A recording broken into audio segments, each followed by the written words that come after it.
welcome everybody to talk about some global solutions around the energy transition. I've got really an excellent panel here who've been introduced to help us think through and talk through this. Listen, the science is well understood. The broad overarching targets have been set, really foundational net zero targets that were made, many in the depths of the pandemic. Really amazing that during a global health pandemic, we did not set aside the longer term environmental goals, but actually doubled down, national goals, company goals, financial institutions. And yet with those goals, the path to achieve the transition, and in some minds, a rapid transition, is really still unclear. And really now the hard part begins, right? We have not sustainably started to reduce emissions. We're continuing to increase atmospheric concentrations. A lot of the energy discussion is around the advances in technology, how to formulate aggressive policies, availability of financing, and many of these topics have been, talked about in this conference and others. Really, the central question today that we're going to explore in the next 30-odd minutes or so is, can we work together for global solutions? How can we widen our thinking out of the siloed national programs that that we're all kind of anchored on, to think more globally, or at least multilaterally, to find approaches, right? And what are some of the hurdles to that? What is the role of industry, of academia and research, of governments, as we think about working together? So with that as a kind of a stage setting concept, I want to come to the panelists and really start the dialogue, start the conversation. So, François, maybe I can start with you, just with a broad thought on, as you think about this, large and complex topics, what are the key issues that you're thinking about? Yeah, thanks for that question, Kurt. Balancing reliability, affordability, and sustainability as we, manage energy security and energy transition simultaneously is going to require a planful approach and a patient approach. And from my perspective, there are four basic hurdles that we need to overcome in order to achieve our objectives. The first is that we have systems that can be operated safely. So safety of employees and safety of the communities in which we operate and to whom we deliver various forms of energy. The second is the required technological innovation to develop new forms of low-emitting forms of energy supply to lower global emissions. The third is that there is consumer or customer demand and willingness not only to source those different forms of energy, but also willingness to pay for any premium that might be required.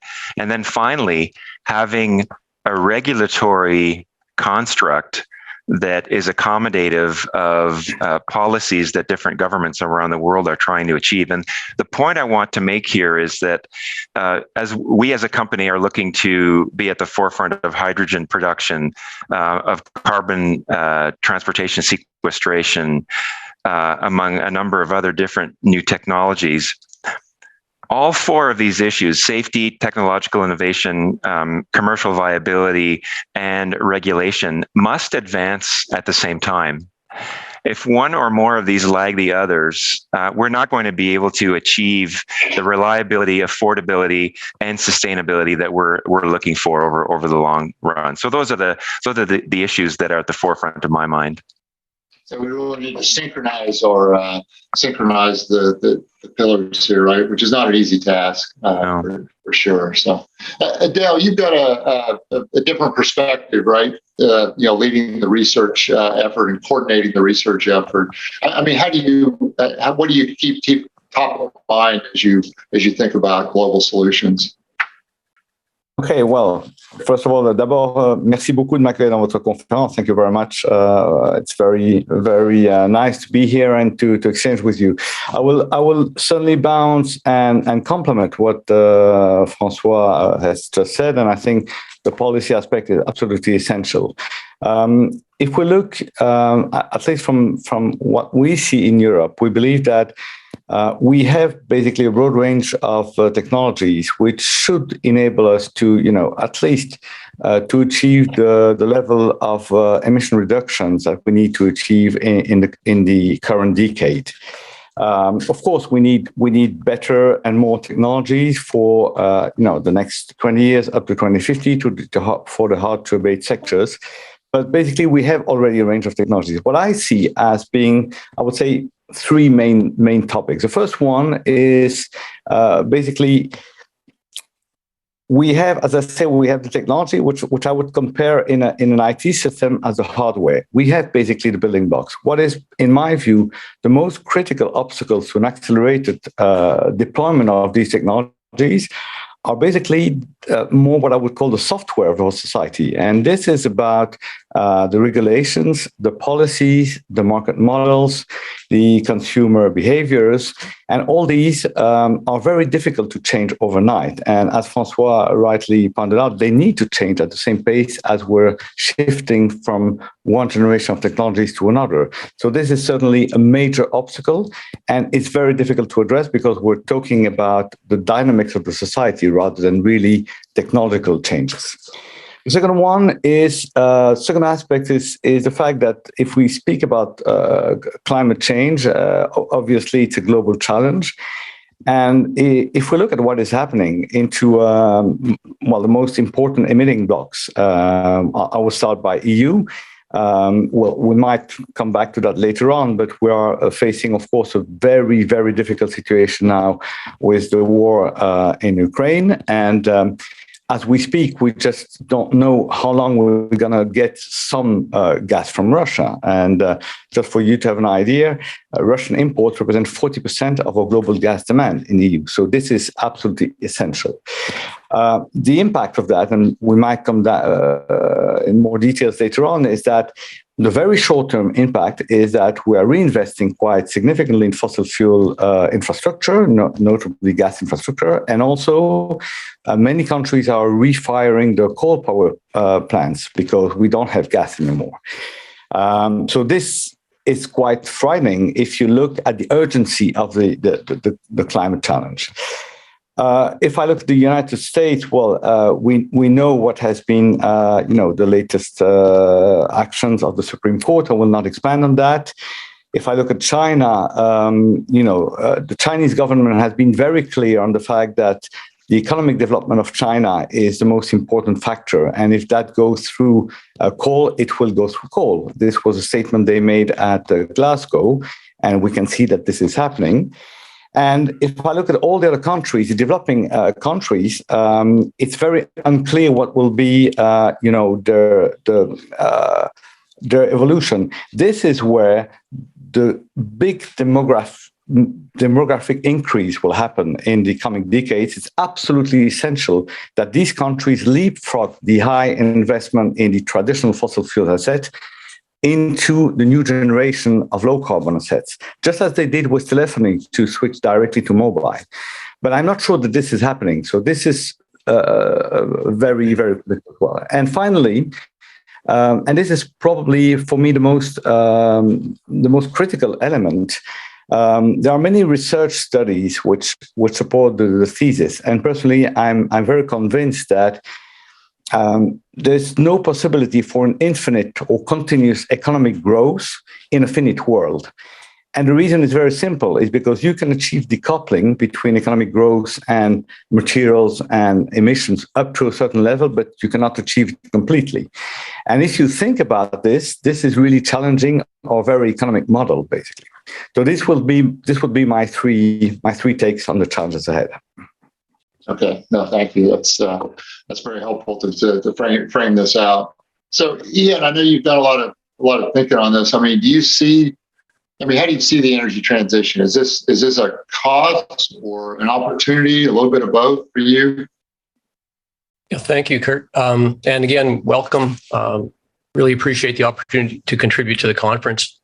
At Irving Oil, we see energy transition as definitely an opportunity. And we see those that are currently in the industry, not just Irving Oil, but others, as leaders in this transition. To embrace a sustainable future, we need to have the infrastructure, we need the people, we need the knowledge and resources to accomplish energy change. And to be more specific about that, we need technical knowledge, we need safety protocols, we need distribution networks, consumer connections, and the ability to implement solutions for energy transition at scale. At Irving Oil, we definitely see energy transition as an opportunity. We've established credible Scope 1 and Scope 2 goals to reduce our emissions by 30% by 2030. And as importantly as establishing a goal, we have specific plans to accomplish that goal. And as technologies exist and evolve over time, and as thinking evolves in general and our own internal thinking, we will enhance that goal to accomplish our mutual goal of net zero by 2050. So I think that it is incumbent upon current industry and certainly the view of our company that energy transition is an opportunity and we all need to be leaders in it. Okay, very good. Thanks.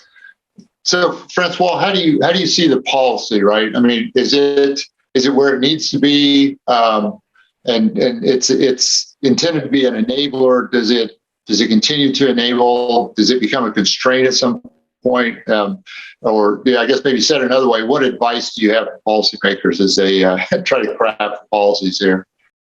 Yeah, I see it, Kurt, as a bit of both. Policy's been an enabler in terms of creating economic signals for reducing emissions. I don't want to argue mechanisms, whether it's cap and trade or carbon tax or whatever, but it's very important to create economic signals for the private sector to allocate capital, and certainly in the jurisdictions in which we operate, we have seen those economic signals. I also think policy has been very effective at creating incentives for new technologies to develop and achieve scale. If you look 15 years ago or so, where wind and solar generation were in terms of cost efficiency, the incentives were critical to allow technology to improve and for both of those to advance dramatically down the cost curve and make them cost competitive and implementable at scale. So that's where I see policy has been effective. The hindrance, however, has been where governments through policy have felt the need to pick winners and losers in terms of technologies without providing a level playing field in terms of regulatory support. Our view is that the private sector's role is to operationalize the policies and achieve the objectives that governments have laid out. That the free markets will determine which forms of supply will meet demand. And to the extent there is a clear economic signal for and economic value for reducing emissions, the private sector will innovate and deploy capital in that way. So there have been some successes, but again, I think going forward, allowing the private sector to operationalize strategy through clear regulation and not tilting the playing field towards one technology or the other is what's going to help us be successful. Right. So, Ian, you mentioned the industry's role, and François talked about operationalizing. How do you see the industry, today and in the future? Kind of the role of industry in all of this. It's very interesting. There's a question around the role that industry has, and then there's a separate question around the tools that industry has to implement the role that we have. And I think it's very important just out of the gate to recognize that conventional energy sources will remain highly relevant for many decades to come.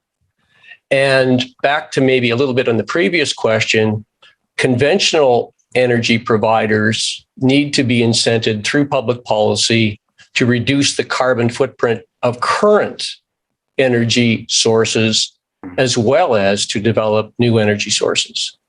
So traditional energy providers need to be viewed as key partners in the energy transition journey. Transition plans, including policies that encourage an orderly transition to a greening economy, are very, very important. And I come back to this point of industry's role and public policy together around an orderly transition, because in the absence of appropriate planning, we will have volatility. And we are not going to switch a light switch on or off during energy transition. What we're going to have to do is manage over time a transition from lower carbon existing sources to new sources of energy. And we need to have policies that recognize all of that. In implementing policies, I think the only final comment I'll make is that often we talk about plans and we talk about public policy, but probably the most important ingredient from our perspective in implementing plans or policy is around the people. And I think the other thing that we clearly have to recognize around current industry and current industry participants is that we have the people that are firmly committed to energy transition.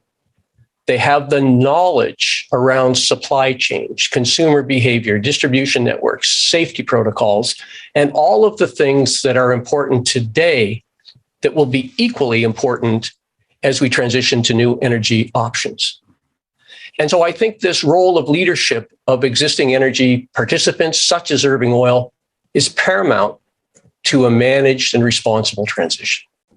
Yeah, that's a good way to put it. Energy industry leadership, right? I think is key. So Adel, help us expand the lens here a little bit into connections between these markets, right? So even if you look at or think about the EU, the US, Canada, I mean, do you feel like we have the solutions and you know, the right frameworks to think about working on this together, or you know, what do we need to think about there? Yeah, it's of course a very difficult question. I would maybe make two comments here. First, maybe that's because I'm European, but I would take a slightly more skeptical, let's say, approach or confidence regarding the ability of the market alone to be to drive us to from the experience that I see in Europe, that you know, market alone just doesn't get it right for many reasons. And we see in Europe, and of course this is extremely catalyzed by the crisis we're living at the moment, which is very serious. You could see that the markets are going nuts in a way, and you could see that there is a lot of measures, policy measures, which would have been totally unthinkable of just 3 months ago. And this goes to, I mean, I relate, for instance, to, you know, the possibility to have taxes on windfall profits from the beneficiaries of this crisis. Some of the companies are making a lot of profit on their windfall profits to finance the crisis and to bail out the sectors which are at the moment are on the verge of bankruptcy. I can take just another example. If you take the example of France, EDF, Électricité de France, has been renationalized. It's just, you know, things we couldn't have imagined a couple of months ago, which are happening. I believe that the situation, well, that the problem of the climate transition, once you look at it in a very short time frame with the emergency that we need to integrate in it, you need to have strong regulation, strong policy intervention from the state. And this is what we're seeing in Europe. So I would, it's a bit difficult to imagine to what level it will, you know, we will be shifting, but this is very clearly something that will move back to a very, very market-driven energy situation, as it has been the case in Europe so far. Right. So I guess in Europe, you're seeing the energy transition accelerate really because of the Russian invasion and the focus really on that. Exactly. I mean, Europe has responded to the crisis with a plan which has a name which is called Repower EU. That's big policies, big energy strategy, which basically aims at replacing all the gas and eventually all the oil supply from Russia, because it's supplying 30% of oil as well. Oil is a little bit less critical than gas. And this is through a highly accelerated transition to low carbon technologies and a number of measures to basically diversify the supply of fossil fuels from other suppliers. But if I take the first aspect, it's really accelerating very significantly the transition and also the deployment of low carbon technologies. And this requires basically a strong policy intervention. And this is not only because you need just to speed up the deployment rate of this technology. It's because the whole system is changing. So the whole energy balance of Europe, it has been changing almost overnight. And so the market models are not relevant anymore to the new situation. So it's very interesting to see what is happening. But also it brings another element, that is to say, usually, companies, which are, of course, a major stakeholder in the transition, but investment occur when you have some investment predictability and visibility. This is something that, at least in Europe, we don't have anymore, because the situation is changing almost overnight. And you see that in these situations, the only possibility for the state or for the government to take a more active role, and that is what is being taken. For instance, I mentioned France with Electricité de France, but in Germany, a lot of the intermediaries in the gas market are also being going in bankruptcy, and are bailed out by the government. So I think this might be a preview of what will be needed elsewhere in Europe when the climate crisis will start to bite a bit deeper, and where the emergency will be felt more than it is today. Okay. No, that's interesting, right, to think about. So, Ian, the invasion, February 24th, really changed a lot of things, right? Energy, trade flows, politics, and created just a lot of volatility, right? And a lot of noise in the system, right? So how do you keep, as a business leader, how do you keep your focus on the long game, right, on something like the energy transition, which is slow moving, it's not as visible as you're facing all these headlines, every day, every week? Yes, thank you, Kurt. From our perspective, I think there's 3 points associated with this issue. And the first point that I would make, although probably an uncomfortable point, is that the type of world tension, uncertainties, and conflicts that we're experiencing today in Europe, those types of circumstances are likely, in the world that we all live in, to recur several more times between now and 2050. And so we need to take this moment and the learnings from this moment in time and actually project them into the future. And all of us as business leaders need to always balance the trade-off between long-term planning and long-term thinking, and the tension between that and getting things done in the short term. And so from our perspective, our energy transition plans and our thinking about energy transition are associated with what technologies exist today, what technologies can be safely implemented and can be practical to consumers, and let's get on with them now. And at the same time, let's keep our eye on the end game. Let's keep our eye on the long-term goals. And over time, we will evolve our plans, evolve our thinking, but in the short term, we will not compromise those short-term plans we have to make the progress we can make today and not defer it to tomorrow. Energy transition is mutually between government and industry. And there'll always be competing priorities within government. Governments change over time. Governments evolve over time. There's competing policies. With industry, I think there can be a level of consistency that with government alone, we won't accomplish. Thanks, Kurt. Okay, perfect. So François, maybe global, expand the lens here a little bit, right? Ian talked about meeting goals there. As you think about executing on your emissions reduction goals, how do you think about global solutions and navigating across different national policies? Well, we're free to allocate capital wherever we choose to, and so I think Ian made the point earlier that we need, regulatory certainty. We need clear economic signals to allocate capital into technologies that will reduce emissions. So we're looking for jurisdictions that are the most have the most supportive policies and have the incentives to allow new technologies to achieve economic parity or even be more economically attractive than traditional sources of energy.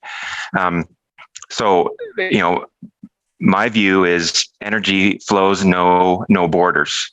So certainly in North America, energy wants to flow north-south a lot more than east-west. And so there is no real border between the United States and Canada and between the United States and Mexico. And so harmonization of policies and consistency of regulatory frameworks, I think, is what's needed to be able to deliver certainly continental solutions and as well as global solutions. And many forms of energy supply, like hydrogen, for example, I believe once the technology becomes deployed at scale, will become global markets. They will become global markets.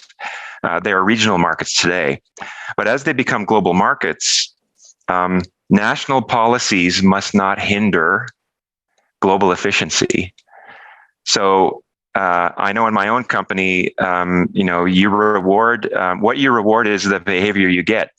You create incentives and people deliver on those. So if we have national incentives to solve a global problem, I don't think there's alignment there. We actually need a proper alignment of national incentives to achieve a better global outcome. And Adel, you said something earlier that as we were putting this session together that struck a chord with me. You said we need a global solution that's more than the sum of the national policies, right? So I think maybe that's what François is touching on, right? It's absolutely. I mean, it's probably a very short summary of the argument, but I think it's quite straightforward. Climate change is really a global challenge, and the effect of emissions on the global climate are totally independent of where they're generated. And when I say where they're generated, I'm thinking different geographies, different countries, different continents, but also different sectors. And so when we say we need policies, global policies, in my view, there are two dimensions. One, which is geographic, as we said, and I think François explained it very, very clearly. And this goes, by the way, beyond continents. It's obvious that, of course, if we apply a number of climate standards, on our economic activity, and these standards are not applied the same way in competing economic blocks, of course, we introduce distortion, which is not bearable. So you need really, as much as possible, to harmonize these policies because as we said, the solution must be global, and you don't want to displace emissions from one place to another. It's very simple. I can give an example. In Europe, for instance, the European governments are very proud on the fact that they've achieved quite a significant decoupling over the last 20 years, meaning that emissions have grown at a much lower pace than the economic growth. But in fact, this is only a part of the picture, because what has happened over this period is also that most of the heavy industries or the high polluting industries have been outsourced or offshored, externalized in a way. So a lot of the consumption that we have in Europe, or at least part of the consumption, comes from products which have been manufactured or service which have been manufactured in other places where the emissions are accounted for. And globally, I mean, you are just displacing emissions, you're not reducing them.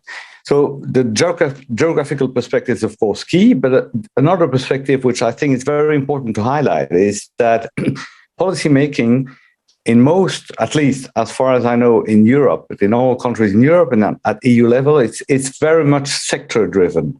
You have different policies which are elaborated sector by sector.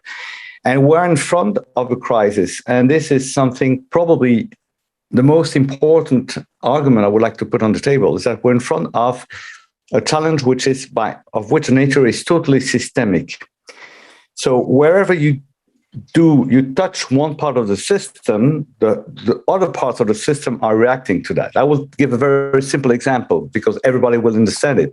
In Europe, for instance, we're starting to ban at least the sales of internal combustion engines to favor basically a transition to electric vehicles. But this is probably a good decision, but the reality is that until you have completely or very significantly decarbonized your power supply, you are just displacing the emissions from the transport sector to the power generation sector.